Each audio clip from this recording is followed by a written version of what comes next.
Welcome to S4 media. నేను మీ రమ్య. కాకినాడ జిల్లా తుని మండలంలో చోటు చేసుకున్న చిన్నారి జాహ్నవి అదృశ్య ఘటన రోజు రోజుకి మరింత మిస్టరీగా మారుతుంది.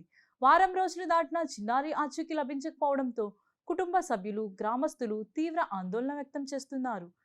దొండవాక సమీపంలో అగ్రహారం గ్రామానికి చెందిన 3 ఏళ్ల జాహ్నవి జూన్ 6న ఇంటి వద్ద ఆడుకుంటూ ఉండగా అకస్మాత్తుగా కనిపించకుండా పోయింది.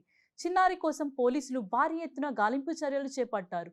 డ్రోన్లు, డాగ్ స్క్వాడ్లు, ప్రత్యేక పోలీస్ బృందాలు, అటవీ శాఖ సిబ్బంది, రెవెన్యూ అధికారులు కలిసి అడవులు, కొండ ప్రాంతాలు, పొలాలు, చెరువులు, కాలువలు జల్లెడ పడుతున్నారు. ఈ కేసులో అత్యంత సంచలనంగా మారిన అంశం చిన్నారితో పాటు అదృశ్యమైన పెంపుడు కుక్క 3 రోజుల తర్వాత తిరిగి ఇంటికి చేరుకోవడం.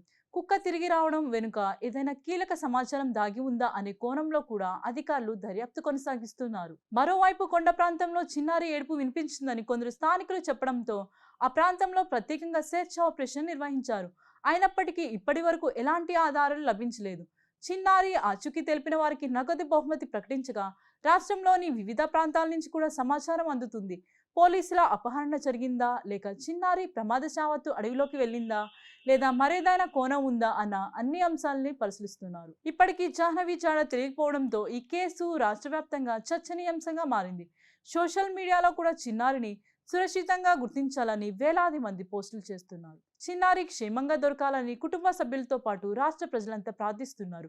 జాహ్నవి మిస్సింగ్ కేసులో కొత్త ఆధారాలు లభిస్తాయా, చిన్నారి ఆచూకీ ఎప్పుడు తెలుస్తుంది అన్నది ఇప్పుడు ఉత్కంఠంగా మారింది.